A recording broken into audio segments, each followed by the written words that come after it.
want to thank everybody for coming. My name is Stephen Postier. I'm really here just to introduce this guy. His name's Feroz Mohmand. He is a long story short, basically a refugee in Omaha. He's got a long story that he's going to tell you guys about how he got here. He's also a TED Talk. For those that haven't seen it, if you guys are interested, he's spoken. It's on YouTube. It's a very good talk with him and his wife. I believe we're on that. So with that, welcome.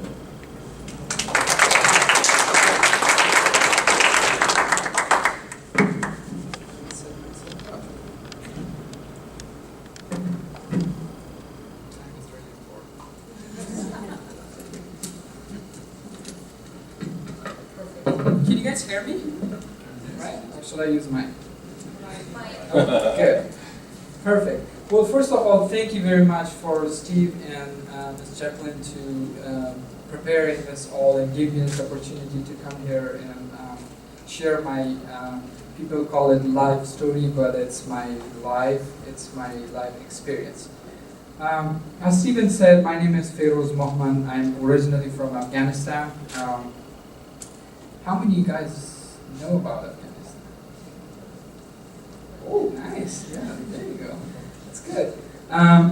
So, my life journey or my life story is started by being a refugee when I was 6 to 7 years old, between 6 and 7 years old. But at the time, I didn't know that I'm a refugee.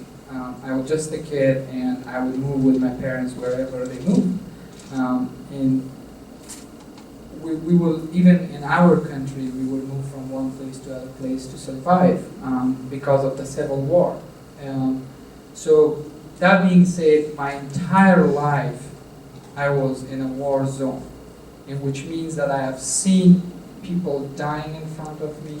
I have seen that they will basically cut somebody's head and put boiling oil on their remaining and then call it "watch how a dead body dance." Or I have seen that they will just shock people. And one day I was sitting in my classroom and everybody started yelling and running around, and we figured out that the terrorists or the people, they attacked our school and they killed my classmates. The same thing that happened here as a school shooting, but it's different there. They shoot with RPGs and big guns. We survived all that.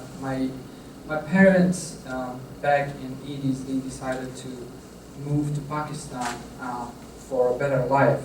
And being a refugee in Pakistan is for my parents it was a tough life, but for me or for my siblings it was an opportunity for us to go to school, learn English, know how to use computer. That was spent some years there, went to school and learned English and also computers. And when the United States got under attack in 2001, then everything changed.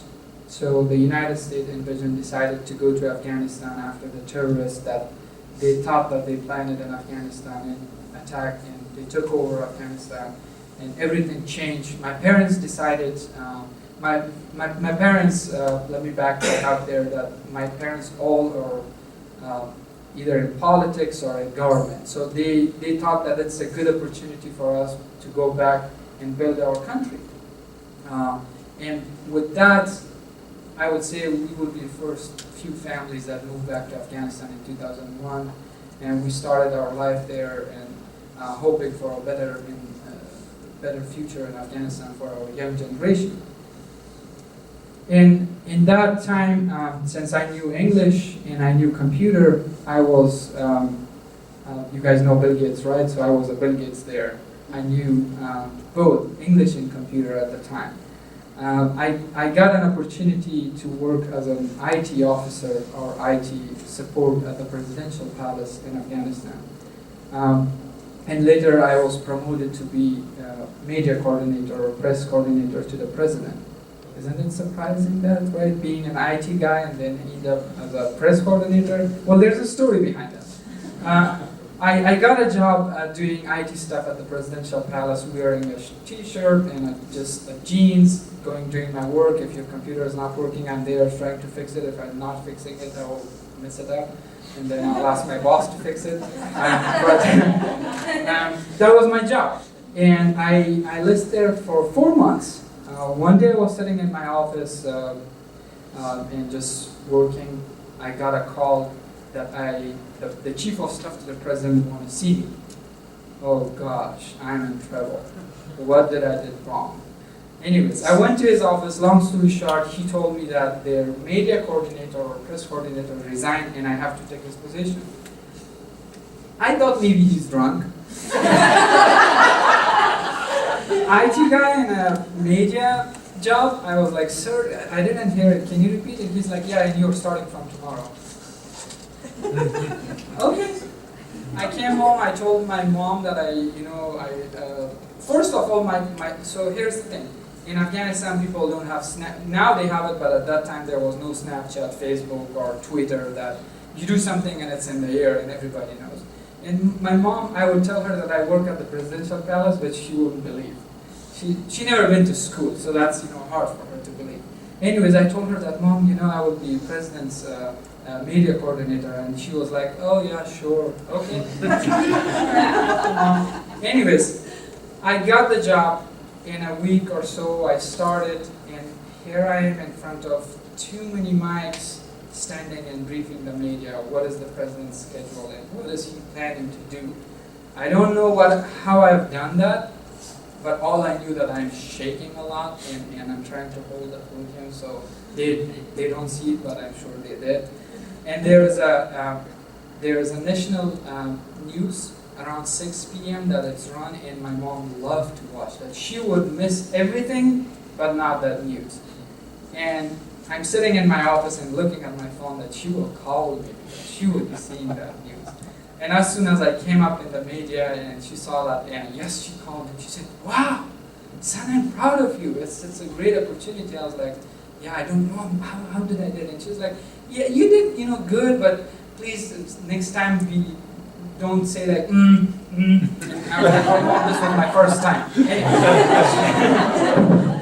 So, I've done that job for 7 years, and I have brought a lot of changes with my team, by the support of my team, to Presidential Palace. The President of Afghanistan had, I would say, more international interviews than local interviews. That was because the relationship that we built with CNN. I would get a call from any anchor, like you name it, at CNN, and we will arrange a meeting and interview for the president. And all this is going on, the meeting with the presidents, traveling with the presidents. My life was totally different. I know that I was in my early 20s, but it was an amazing experience of my life. During that time, after the parliament election and all this stuff, I have met the love of my life, and she was the youngest member of ever elected a woman to Congress in Afghanistan. So I pulled the trigger and I said, well, I will marry her. It is like you basically say that I'm doing a suicide if you say that I'm marrying someone from a different tribe.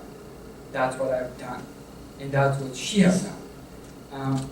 In culture in Afghanistan, you can't marry someone else that they were not from your tribe. We both broke that law. We got married, but it was not easy. We fight it like a warrior. And the reason I picked her because we both had the same vision, one goal: build Afghanistan. Our mission was to fight for girls' education, for hospitals, and that's what we did in this 7 or 8 years being there. Me and my wife, together by the support of our international allies and U.S. Embassy, we built the very first hospital for women. And in the history of Afghanistan, in every 10 pregnant women, 7 of them are dying. And It's me and my wife decided that what we can do by having you at the parliament or the Congress and me at the presidential palace, we thought that, well, this would be a great to start. And then we started education, because I didn't have a good education in my early childhood. I didn't have a blackboard to write on it. And we would go to school, sitting in the class, and they would say, okay, the rockets are coming, the bombs are coming, you guys should move from this class and go to a different place. So we decided to build the very first school for girls and boys, and we did that successfully. And the more we did, the more we, helped to develop our country, and help for the people. We become a target of those people that they are against education, against health, especially against women. And my wife was, or I would say, she's a warrior, she's a fighter. And I told her that you have my support. We fight it till the moment that they came after our lives.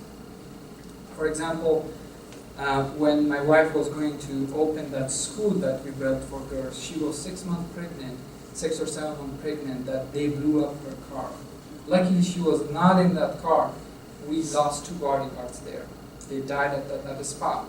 So if she was in that car, she wouldn't be with me today. And then we still didn't give up. We still fight. And then after that, they tried to kidnap my son, which was only 6 months old at the time.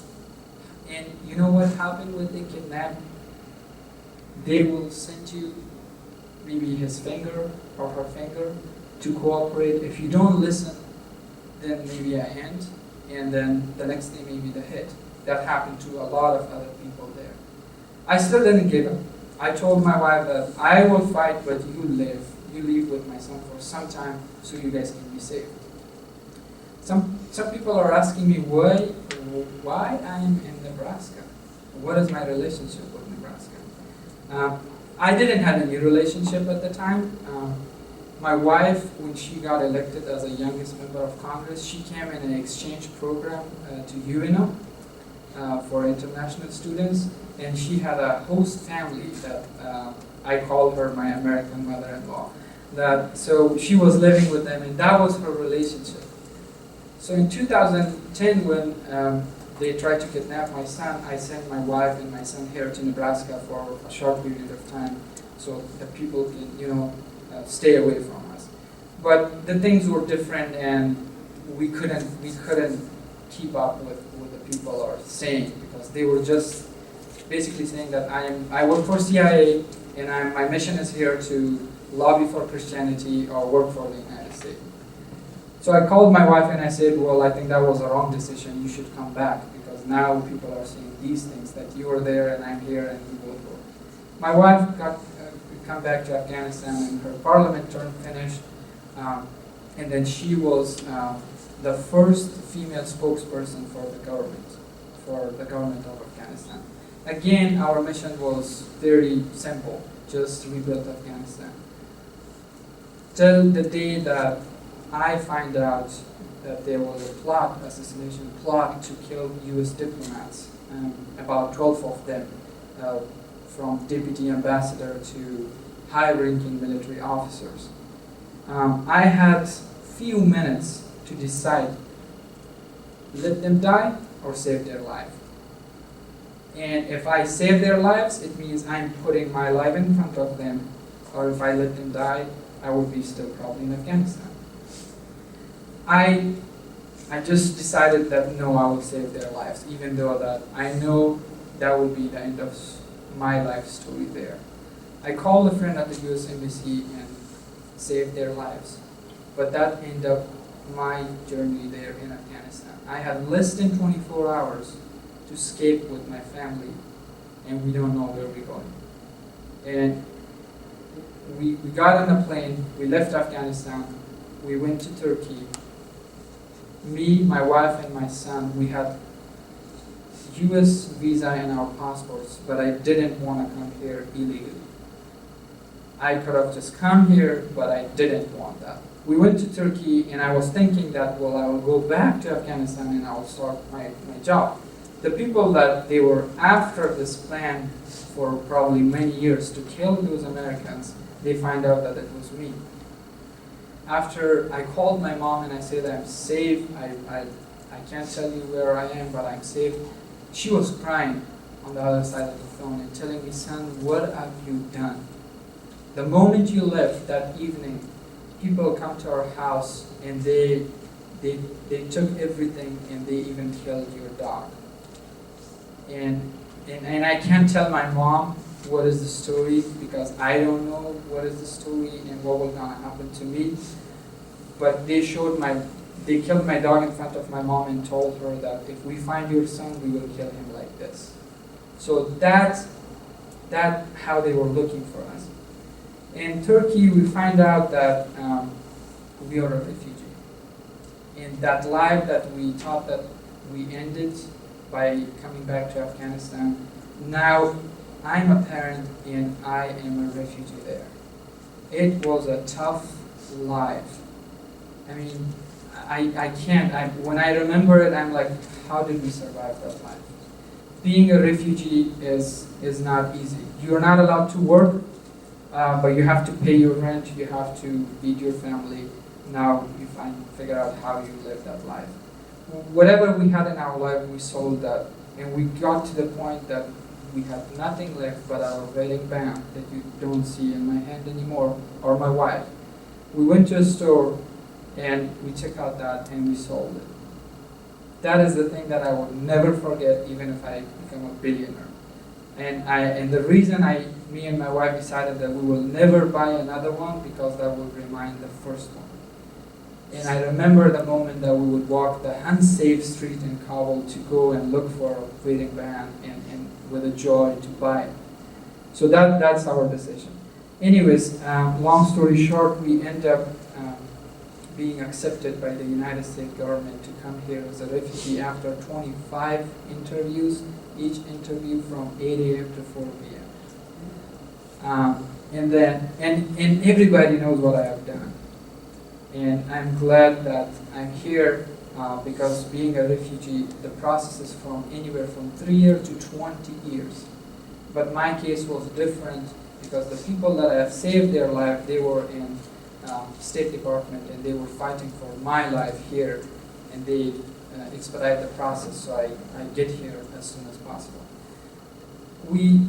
Here we are accepted by the United States government. We are invited by the State Department coming to the United States to start again the life from zero that we had started, same thing in Afghanistan and then in Turkey for 14 months. So me and my wife, we got to New York with my son. At the time he was 2. And in my pocket, I only had $200 left. And my wife said, what are we going to do? I was like, well, we'll see. It's the United States. I've heard a lot of good things about it. So we'll see what happens. There was a guy sitting next to me at the airport. And we just, start talking because I had a connected flight to Baltimore. That's where I'm going to my new home.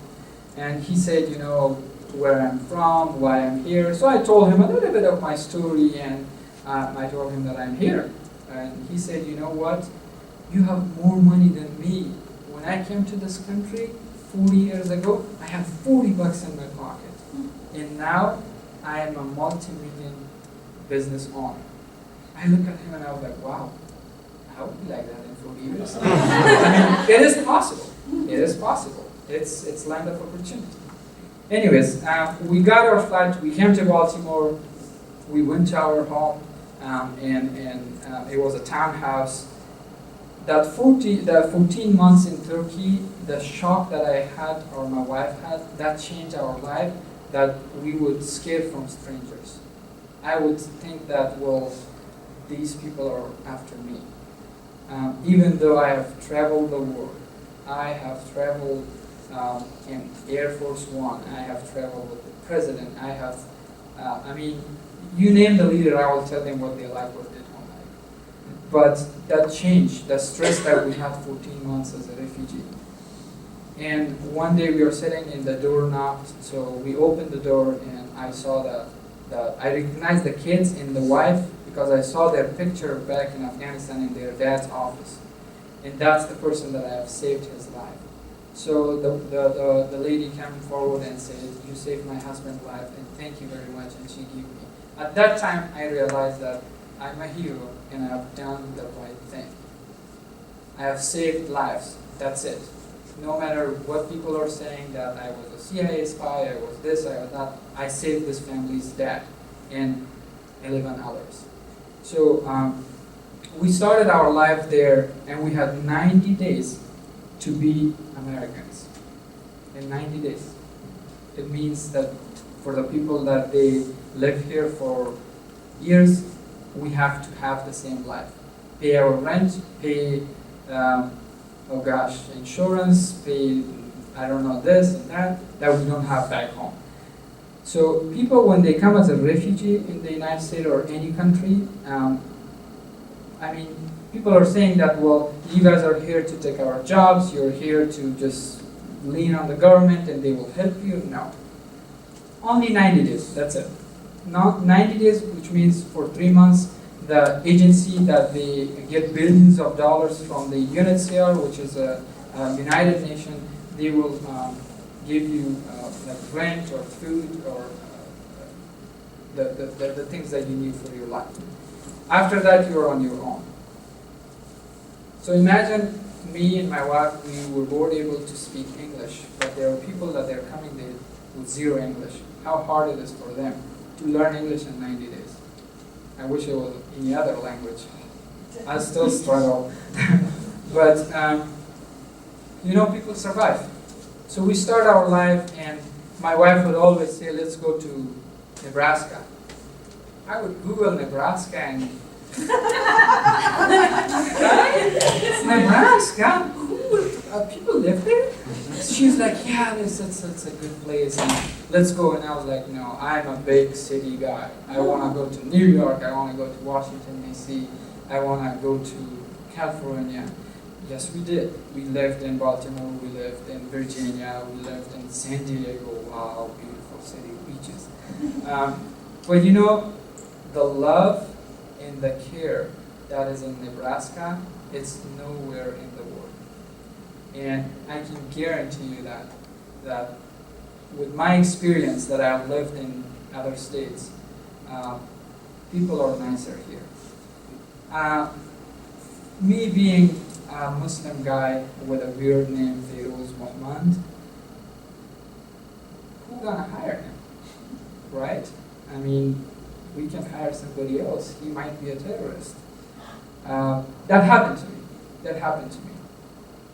I'm in college, so it's just reminding me people ask me, so what do you like about college or what do you don't like? I just don't like the first day of my class. You know why? Because when I stand up in front of my classmate and I'm the only one looking different, with a different name, with an accent, and when I'm saying I'm from Afghanistan, what picture you guys have in your mind? It's really hard. I have been in the class that the second day I dropped the class because I was sitting in a chair as soon as I introduced myself and sat down. There was 2 guys behind me. They stood up and sat 2 chairs other side. And you know, in a break, I know that it's for me. They were saying, oh gosh, I was just looking at his back that when it blew up. So, or many other experiences in the class or at the gym. When I say I'm from Afghanistan, people just step back. And then they don't know the story of my life or what's happening in the world. Yes, there are bad people everywhere. I have a good example. I have a very good example of people around the world. And that's what my mom taught me. I would always fight with my sister and my brothers, and then come and complain to my mom, and she would say, son, look at your hand, you have 5 fingers, they don't match. So your sister doesn't match with you, your brother doesn't match with you. And that is how all humans are. We don't match. But guess one thing we have in common. We are all human.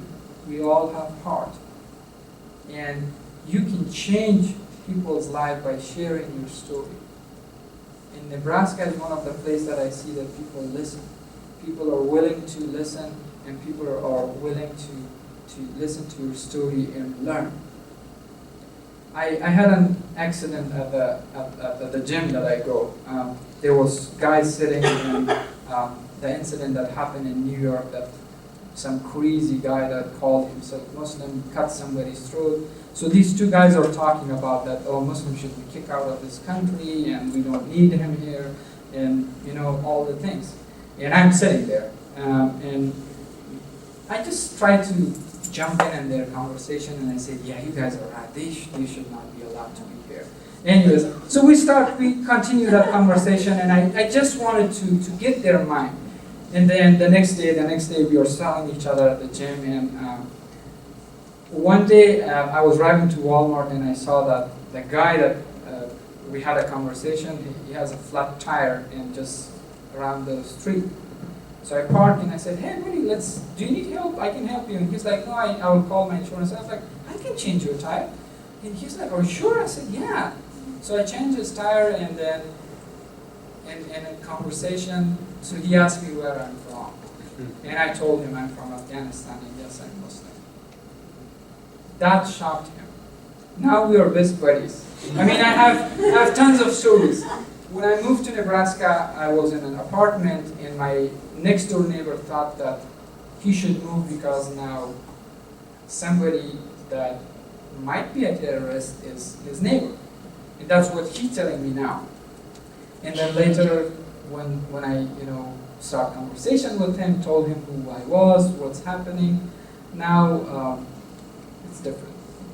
So with all these experience and the opportunities that I see in this country, one thing is hurting, that we still have, or we still see a lot of hatred out there. And you know who can change that?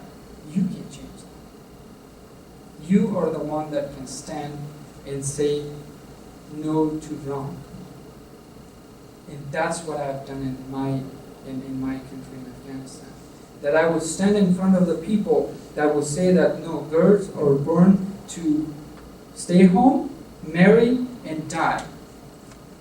I stand and said no. If you're sending your son to school, you should send your daughter. That's how I fight it. And that was a country that if you say something like that, you were hoping that tomorrow you will be alive. I have done that for 7 or 8 years. So here, you have more freedom. You can fight freely. And what we are seeing in today's world, that's hurting. That's a lot of hate out there. And we can change that by getting together. I was asking Stephen that if this town is a conservative town. It is. And I would love to talk to you guys about religions, if you don't mind. People are saying that, well, he's a Muslim, he's Christian, he's Jewish, he's atheist, he's, blah, blah, blah, blah, right? Okay, I'm a technology guy, okay? Everybody probably have laptops and cell phones, right? But we use different technology, right? But guess what? Without a server, are you connected to the internet? No. So let's compare that server as our God. But I have an iPhone, you have an Android, you have HP, you have, I don't know, this. But we can all go back and connect it to one server. So we are all the same. We are all the same. The humans are all the same. They just believe differently. And I had a lot of conversation, even in my community, trying to talk to people and tell them that there is no difference. I have read Bible, I have read Torah, I have read Quran. They're all the same. I mean, it's amazing that how everything are the same, but people misinterpret that. And some people get it, some people don't get it, or some people will take a little bit more push to understand. So at the end of the day, we all are the same. We just have different beliefs. Approximately there is 7.1 billion people on the earth. I come to a conclusion to say that there is 7.1 billion religions or faiths. Because what I believe, my son, my wife, or my brother, they don't believe. So everyone have their own beliefs. And if you see something wrong from any religion, from any person, you should blame that person, not the entire religion. If any attack today that's happening around the world, they are saying, it was a Muslim, he did the Muslim, they did all this. For 24 hours there will be breaking news. But there are Muslims out there are Christian out there are Jewish, there are many other people doing good things, but there is no breaking news. There is no breaking news. And I will tell you part of my story. In Omaha, World Hill, I was interviewed and they published my story last year. Last year. And then after a week or so, I got a call from NBC. Deadline or Deadtime, there's a big show that they have 1 point something million viewers here in the United States. And they told me that they will interview me for approximately 25 to 30 minutes on the air. And the guy who ran the show, Robert, he told me that it's a big deal for you. You will be famous. I was like, sure, yeah, I'll share my story. But he said, there is one condition. Would you give us the names who planned the attack on the Americans? I said, yeah, I'll give you the names. Not a big deal. Can you bring my family from Afghanistan to here? Because the moment I give you the name, my family will be disappeared. And he said, no, sorry, we can't do that. So they just killed my story because they were not interested in my story, they were interested in something else. To find out who did or what is the name, to make another story. So see, this is what's happening. And here in the United States, I would say around 70 to 75% people, they never met a refugee, they never met a Muslim, they never met someone from a different country. How they gonna believe, or how they gonna, I don't blame those people that they never met anyone else. I was just in a cornfield with Steven and the guy who was driving this big, huge car. I don't know what's the name of it, but it was a good experience for me. And he said, I said, wow, it's amazing because we never saw these things, right, in my life. And he said, oh, so where did you grow up? And I said, Afghanistan. He said, oh gosh. I mean, I was like, wow, why? What's wrong, right? It was like a 3 or 4 minutes conversation, but I told him that, yes, I'm from Afghanistan, but there's a story why I'm here and you are. He said, wow, I never thought that somebody from Afghanistan would be sitting with me in this car or truck. So that, and for me, same thing. I never thought I would be in York and in the cornfield, right? So, last thing that I want to say is just, if you see a refugee or if you see someone that looks different than you, don't scare. Just try to have conversation. They might have a story. There might be something that they're here. Why they're here. I mean, no one wants to go illegally somewhere or unless their life is in danger. And I would come to a point that people are mostly talking now is the chain migration. I've been asked several times that, oh, so now you're here and your entire village should be in Nebraska, right? Because you can bring everybody. I was like, yeah, I can bring everybody, but I'm fighting for 5 years to bring my mom on a visit visa. I can't. This is how hard the process is. But we hear that, well, one person comes, then everybody comes. So with this, if you see a refugee, don't be scared. I know they will have a weird name, but try to talk to them and be kind. And if you guys have any question, I will love to answer.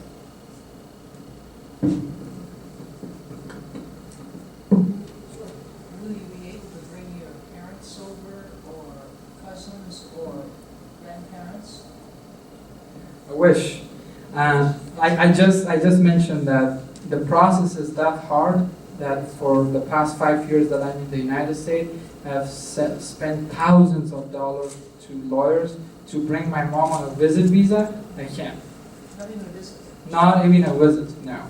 Forget about the immigration part that she will come and live here with me. She cannot come here to visit me. And I can't go back home because people will finish me right at the airport. How old is your son now, and is he in school? And if he is, how's he adjusted or to being in American school? Completely American, Nebraskan. So my son, I have 2 sons. One is from Baltimore. He was born there, and the older son, he's 9. He's in 4th grade. He's doing awesome. He knows how to play American football, which his dad is 0. And then he's trying to tell me, and I'm just messing with him. I'm like, this is not a football. This should be a rugby because they play with hand. And they're like, Dad, you don't know anything. This is a football. Football is soccer for us. I had a story with that too. In Baltimore, it was my first week, and my friend called me, my American friend called me, and he said, there's a game, football game, do you want to go? I'm like, yeah, football game, let's go. I'm a football fan, soccer, right? But I'm going to see football. And it's Ravens playing against Broncos. So I went to the stadium, and as soon as we went to stadium, it's a huge stadium, and I looked at the field, I was like, why did they change the rules? Maybe in this 14 months that I was in Turkey, football changed their rules, now the fields look different. I'm sitting there, and then they start, I look at my friend, and I said, this is football or rugby? And he said, no, I'm sorry, I should have explained that this is American football. Oh, then I learned there that, okay, this is what a football is. So yes, sir, my son, one is in 4th grade, and the little one who's 4, he just started school. Having a hard time with him. One day he's up, he want to go, and the other day he don't want to go. Yeah, they are completely from here. They do understand our language, which is Pashto, but they're all in about being Nebraskans. Sure. So, do you still, like, are you able to keep in contact with your family back home in Afghanistan, or not?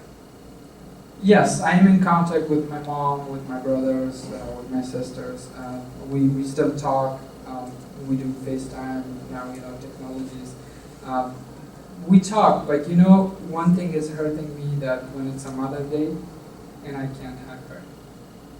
That is the toughest moment. And for the first time in my life, I'm being away from my mom for almost 5 years now. And I was her little baby. So that's hard. Yes, sir. So you kind of described the reaction to that people have when they hear that you're Muslim or from Afghanistan, right? So how do you keep from getting angry, bitter, resentful? How do you keep a smile on your face and laugh? And where's your source of strength to be so positive? That's a great question, actually. When first time I was told that I'm a terrorist, I was like, yes, I'm a terrorist. I mean, I'm Muslim, I'm from Afghanistan, I have grown in a country that there was war, so I might be a terrorist. I came that night home, and when my wife asked what's wrong, I said, don't ask. I don't want to tell you, it's really hard, because somebody just told me that I'm a terrorist. Because of my religion, because what I believe, or, from where I am. And then, the next morning when I woke up, I decided with myself that I live in a country that, most of people believe what they see. So I should fight with that. And then I thought with myself that, well, I will go anywhere in the United States if I get an opportunity, stand in front of the people and tell them that I am Feroz Mohmand, I am from Afghanistan, I am Muslim, and I am not a terrorist. And I guarantee that I have done this, I will do that. Like I was telling Stephen when we first met, that anywhere I will book my ticket. I will fly, like I've done this today, driving from Omaha, coming here, standing in front of you guys and telling. I know it's really hard. Just think if you are in Afghanistan and somebody tell you that you're a terrorist, would you feel? And we can change that. You can change that by sharing stories and putting the face. Yes, there are bad people everywhere. We have terrorists in every religion. So that's how I fight them. Another question? Yes, ma'am. How many languages are there in Afghanistan? There's 2 main languages, but we have 7 languages, 7 different languages in different areas, but there are 2 national languages in Afghanistan that we spoke. Does everyone know all 9 languages or not? I would say no. I know three languages from my country, and then plus some other languages, so combined 7 languages I speak. But yeah. A little bit English, yes. Yeah. Yes. So when you fly, do you have like a hard time with like TSA or anything? Not here. Now I'm legal. Let me tell you. I will show you my document. I'm Just, like, I have Muslim friends who, like, even if you're legally, they just get randomly selected. So Yes. I don't know if that happens. Yeah, oh, yes. Yes. As soon as I get to the counter port and I give my document, I've been separated from other people. And I don't mind. I don't mind, go do your check. If you find something, arrest me, but you can't, because there's nothing wrong. I mean, I'm happy that they are watching to see and find the difference. But it hurts at the same time because I'm the other. Sure. You mentioned that people in Afghanistan would wish to harm you. Do you feel safe here from all of that, or do you have any fears about that here? Like I said before, I'm not safe. I'm not safe anywhere in the world unless I bring up what I have that I haven't shared with anybody. So it's a deal. I stay quiet, you don't touch my family, you don't come after me. Or otherwise I will come out to media and share what I have. So it's a deal, but no. Compared to Afghanistan, I feel much safer. I wake up and I just go to my work and plan for the day and say that, okay, I'm going to work, and then I will tell my wife that we will go eat outside, we will watch a movie. But in Afghanistan, it was different.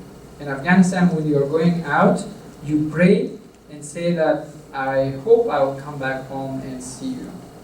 So it's a different life. And I mean, I woke up in the morning and saw a grenade, a bomb in my window. I wake up, saw a letter saying that this is my last day. Phone calls. I mean, there's a lot, and I wish I could share all, but your time is important. So it's tough. It's really tough. Has your wife adjusted well to being in the United States and America? For my wife, it was really hard being a member of Congress, making laws, and then go and work at the Home Depot. It was really hard for her first because same thing with me. Our coworkers. My first job was in a small Verizon store in Baltimore. And they will come and ask us, so what I was doing before this job. Should I tell them I was with the president, or should I tell them, lie to them? Basically, I lied to them because and they were, young kids. They don't get it if I tell them. Even the first time when I told my manager, he was like, what? Did you work with the president? It's like, yeah, here's, my pictures and here's my story. He was surprised. But with my wife also the same thing. But we adjusted. We have an amazing life here, trying to grow up our kids, and my son, the one who born in Baltimore, because I can prove his birth certificate, he will run for president office. That's our goal. And yes, and if somebody asks about his birth certificate, yes, he does have from Johns Hopkins Hospital. So, yeah. Please ask me question. I know there's question, but you're trying to hold it. Feel free. Any question. Religion, refugees, what is in your mind? Do you have a community of fellow refugees around Omaha, or is it just kind of you guys? We have around, only Afghans. I will talk about only Afghans first. We have around 300 Afghan families.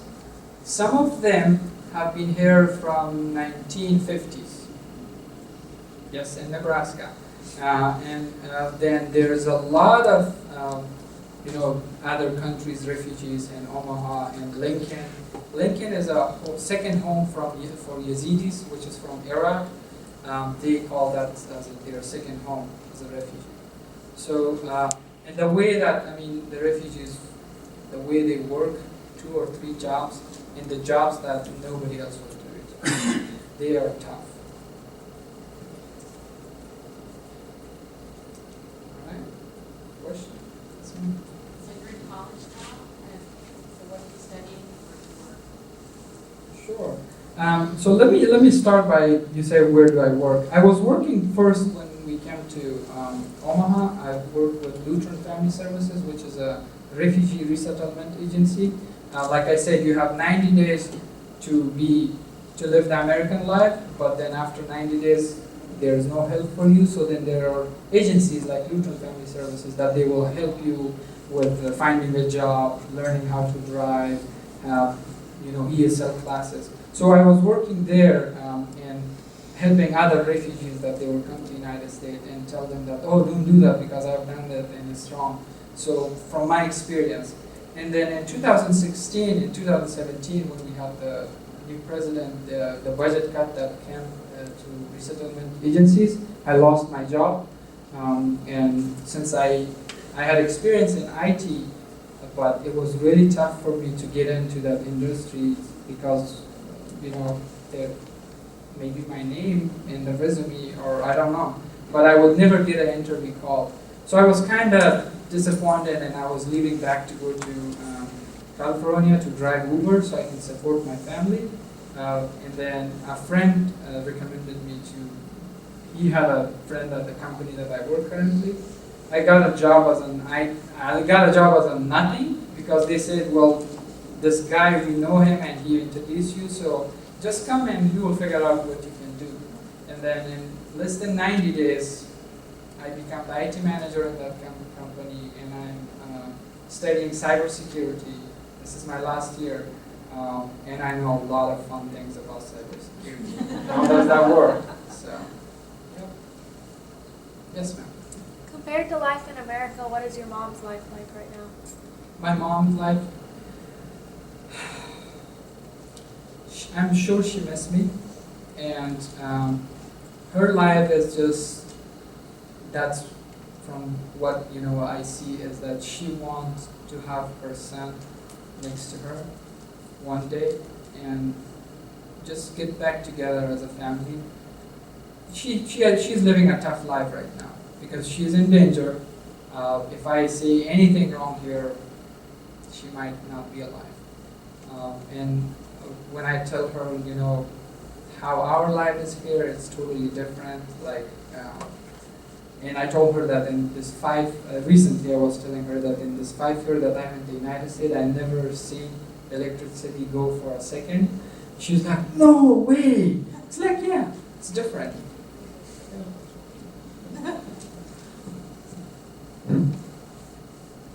So were you ever able to, because I know you said you're on the phone with your mom, I think it was Turkey or something, or you weren't, when they showed up to your house and the coach was off, they couldn't exactly tell her that. Were you able to tell her exactly kind of what happened, or did she to this day not know? Yes, so when we came to United States, I told her, she was like completely mad at me for 14 months I've been in Turkey.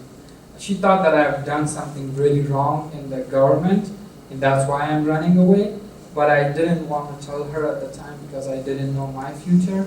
So once we came to United States, I told her, Mom, this is what I've done. If you were in my position, would you do something like that? And she said, son, I'm proud of you. Saving someone's life is, no matter whose life you're saving, that's what I've raised you for. And keep doing that. So she's proud, I'm proud, and that's what we will be doing again and again. I was just asked recently that if you get in a situation like that, would you do it again? And I said, yes, yes, yes. Yeah. All right. Is there anything you would change if you could go back? If I could go back, I would be a tough fighter because now I have more experience. Yes. When I see my kids growing up here and I know that they can support themselves and they are their own, even though I know that my life will be in danger, I would go back because those people, they need someone to raise their voice and help them and build the schools. Like I said, the schools that we built and the girls or the boys that they're going there, that's an achievement. And I want to do that more and more. Because we still have places that there is no schools, no hospitals. So if I get an opportunity, yes, I will go back. Yeah. All right.